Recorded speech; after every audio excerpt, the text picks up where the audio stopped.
వంకలేనమ్మ డొంక పట్టుకుని నిలిచినట్టుగా ఉంది తెలంగాణలో కొందరు తీరు. ఈ విషయం ఎందుకు చెప్పాల్సి వస్తుందంటే AP deputy CM Pawan Kalyan పుష్కర కాలం క్రితం కొనుగోలు చేసిన భూమిపై వారు తాజాగా చేస్తున్న ఆరోపణలే. మొదట్లో ఒక ప్రొఫెసర్ చేసిన వివాదాస్పద వ్యాఖ్యల నుండి మొదలుపెట్టి పవన్ కళ్యాణ్ కేంద్రంగా ఎంత రచ్చ చేయాలో అంత చేస్తున్నారు. వాస్తవాలు దాచిపెట్టి కొన్ని అంశాలే చూపించి పవన్పై బురద జల్లేందుకు చేసినటువంటి ప్రయత్నాలు చూస్తుంటే కనుక తెలంగాణ జనమే నవ్విపోతున్నారు. ఇంతకీ జనసేనాని భూమిని ఎందుకు వివాదంలోకి లాగుతున్నారు? ఆ భూమిని ఆధారంగా చేసుకుని పవన్ కళ్యాణ్ను వ్యక్తిగతంగా ఎందుకు దూషిస్తున్నారు? వారి ఎజెండా ఏంటి? పాత్రధారులు, వీరి వెనుక ఉన్నటువంటి సూత్రధారులు ఎవరు? Let's watch this story.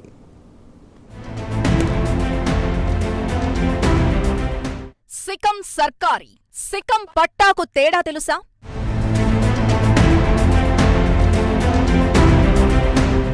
అసలు తెలంగాణ చట్టాలపై అవగాహనుందా?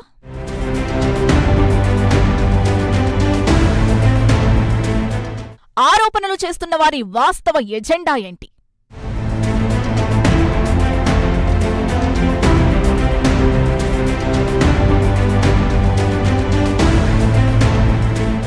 కొద్ది రోజులుగా తెలంగాణ రాజకీయాల్లో జనసేన అధినేత, AP deputy CM Pawan Kalyan కేంద్రంగా చర్చతో పాటు కొందరు రచ్చరచ్చ చేస్తున్నారు.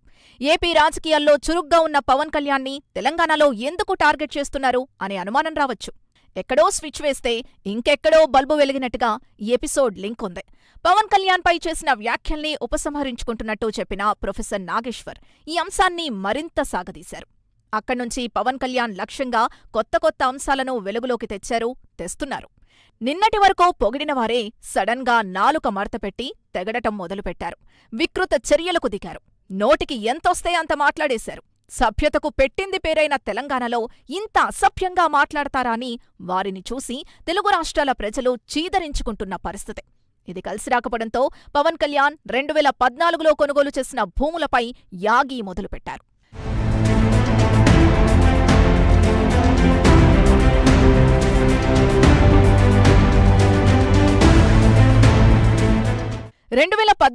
డిసెంబర్ 15న రంగారెడ్డి జిల్లా శంకర్పల్లి మండలంలోని జన్వాడలోని సర్వే నెంబర్ 706లో 10 ఎకరాలు కొనుగోలు చేశారు పవన్ కళ్యాణ్.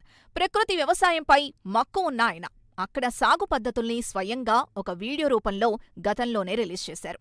ఎప్పుడూ ప్రజల కోసం తప్పించే పవన్ కళ్యాణ్కు వ్యవసాయంపై ఉన్న మక్కువను చూసి ప్రజలు ముచ్చటపడ్డారు.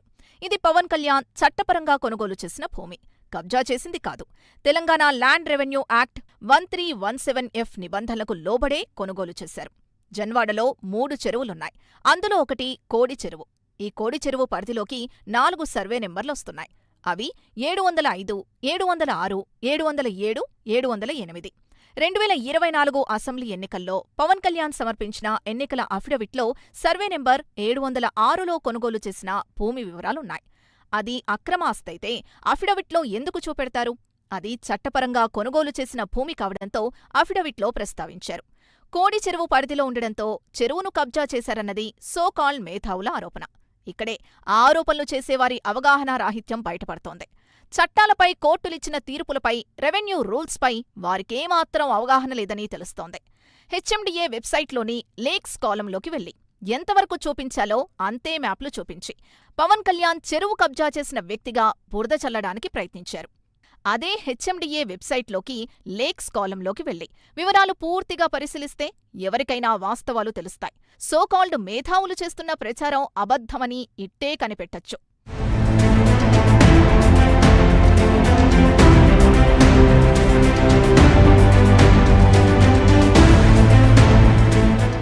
సికం భూమి అంటే చెరువు ల్యాండ్, ఇంగ్లీష్లో ఫుల్ ట్యాంక్ లెవెల్, FTL అని కూడా అంటారు.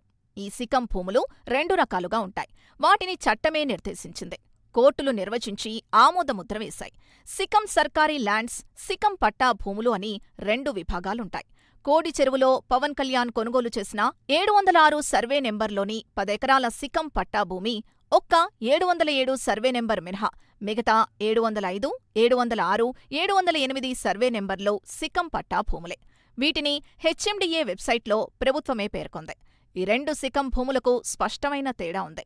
సికం సర్కారీ భూమి పూర్తిగా ప్రభుత్వ ఆధీనంలో ఉంటుంది. సికం పట్టా భూమి అనేది వ్యక్తిగత ల్యాండ్. ఇందులో కట్టడాలు కట్టకూడదు, వ్యవసాయం మాత్రమే చెయ్యాలి. ఈ నిబంధన చట్టంలోనే ఉంది. గతేడాది చంద్రయ్య కేసులో తెలంగాణ హైకోర్టు సైతం ఇదే విషయాన్ని స్పష్టంగా విశదీకరించింది కూడా. చట్టం ఇంత స్పష్టంగా చెప్పినప్పుడు చెరువును కబ్జా చేశారని ఎలా ఆరోపిస్తారు? అంటే వీళ్లకు చట్టమంటే తెలీదని అనుకోవాల్సిందేగా.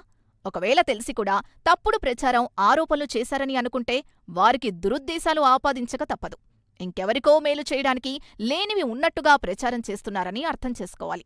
తెలంగాణ ప్రభుత్వ వెబ్సైట్లోకి వెళ్లి కేవలం 1-2 పేజీలు చూపించి పవన్ కళ్యాణ్ చెరువును కబ్జా చేసినట్టుగా ఎలా చూపిస్తారు?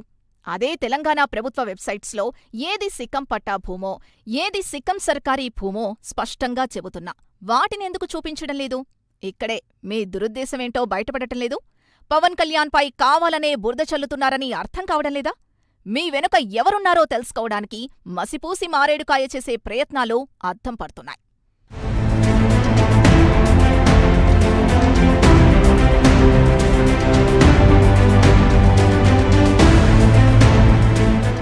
హైదరాబాద్లో హైడ్రా చాలా దూకుడుగా ఉంది. ఇదే జన్వాడలో అనేక సర్వేలు చేసింది. తన భూమిలో ఎలాంటి సాగు చేస్తున్నారో పవన్ కళ్యాణ్ వీడియో వైరల్ అయింది. కళ్ల ముందు ఇన్ని సాక్ష్యాలు, దస్తావేజులు, ప్రభుత్వ పత్రాలు కనిపిస్తున్నా ఆరోపణలు చేయడం ప్రజలు ఏవగించుకుంటున్న పరిస్థితి. 12 ఏళ్ల క్రితం కొనుగోలు చేసిన భూమిపై ఇప్పుడెందుకు లొల్లి చేస్తున్నారనే సందేహాలొస్తాయి. సోకాల్ జర్నలిస్టులను, సోషల్ మీడియా బ్యాచ్ను ముందు పెట్టి తెరవెనుక స్టీరింగ్ తిప్పుతోంది ఎవరో జనాలకు తెలియంది కాదు. ఏపీలో పవన్ కళ్యాణ్తో పెట్టుకుని మటాష్ అయిన పార్టీకి, ఆ పార్టీకి తెలంగాణలో దన్నుగా ఉన్న మరో పార్టీ కలిసి కుట్రలు చేస్తున్నాయనే చర్చ ప్రజల్లోనే ఉంది. పవన్ కళ్యాణ్తో పెట్టుకుంటే కొరివితో తలగొక్కున్నట్టే అని ఏపీ రాజకీయాలు స్పష్టం చేస్తున్నా తెలంగాణలో అమాయకత్వంతో కాలు దువ్వడమే దుస్సాహసంగా కనిపిస్తోంది. 10 ఏళ్లపాటు అనుభవించిన అధికారం పోయాక తెలంగాణ సెంటిమెంట్ కోసం నిప్పు రాచేయడానికి పవన్ కళ్యాణ్ను అడ్డం పెట్టుకోవడం వల్ల ఎలాంటి లబ్ధి చేకూరదు. తల పైకెత్తి సూర్యుడిపైకి ఉమ్మివెయ్యాలని చూస్తే ఏమవుతుందో ఈ ఎపిసోడ్లోనూ అదే జరుగుతుంది అనడంలో ఎలాంటి సందేహం లేదు. అప్పట్లో ప్రజారాజ్యం, తర్వాత జనసేన. తెలుగు రాష్ట్రాల్లో రాజకీయాలు ఎలా ఉంటాయో, ఏం చేస్తారో పవన్ కళ్యాణ్కు తెలియంది కాదు. కొలిమిలో ఇనుము కాలినట్టుగా కాలి, నలిగి నిలదొక్కున్నారు. ఎన్నో సమ్మెట దెబ్బలు తిని రాటుదేలారు. అలాంటి పవన్ కళ్యాణ్ని ఇప్పుడు కొత్తగా ఏదో చెయ్యాలి అనుకుంటే అది వెకిలి ప్రయత్నంగానే మిగిలిపోతుంది.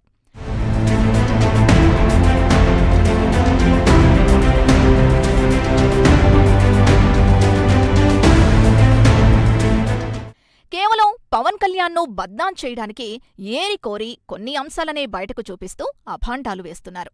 ఇదే విధంగా ఏపీలో పవన్ కళ్యాణ్ని బద్నాం చెయ్యాలని చూస్తే ఏమైంది?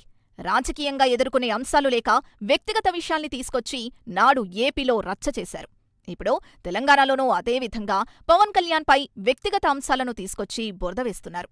అయినా ఒక వ్యక్తిని, పుట్టిన ప్రాంతాన్ని ప్రస్తావిస్తూ వివక్ష చూపించడాన్ని ఆర్టికల్ 15 ప్రకారం రాజ్యాంగమే ఒప్పుకోదు. ఇంత జరుగుతున్నా తెలంగాణ నుంచి జనసేన నేతలు ఆలస్యంగా పెదవి విప్పడం, ఆధారాలు చూపిస్తూ కౌంటర్ ఇవ్వడంలో కాస్త వెనకబడ్డారని చెప్పుకోవాలి.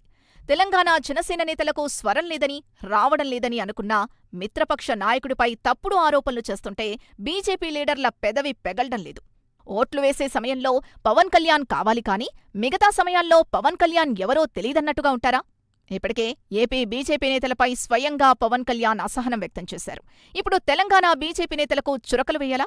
ఇదే హైదరాబాద్ పర్యటనలో పవన్ కళ్యాణ్ ఇంటికి వెళ్లి ప్రధాని మోదీ మాట్లాడిన విషయాన్ని తెలంగాణలోని బీజేపీ నేతలు విస్మరించారా? మర్చిపోయినట్టు నటిస్తున్నారా? ఇప్పుడు అన్ని వాస్తవాలు బయటపడ్డాయి. ఈ అస్త్రం కూడా చీదేయడంతో రేపటి రోజున మరిన్ని తప్పుడు ఆరోపణలు చేయకుండా ఉండలేరు. రాజకీయాల్లో నిస్వార్థంతో అడుగులు వేస్తున్న పవన్ కళ్యాణ్ని ఇవేమీ ప్రభావితం చేయలేవని ప్రత్యర్థులు తెలుసుకునేసరికి ఆ కుట్రదారులకే రివర్స్ కొడుతుంది అనడంలో ఎలాంటి సందేహం లేదు.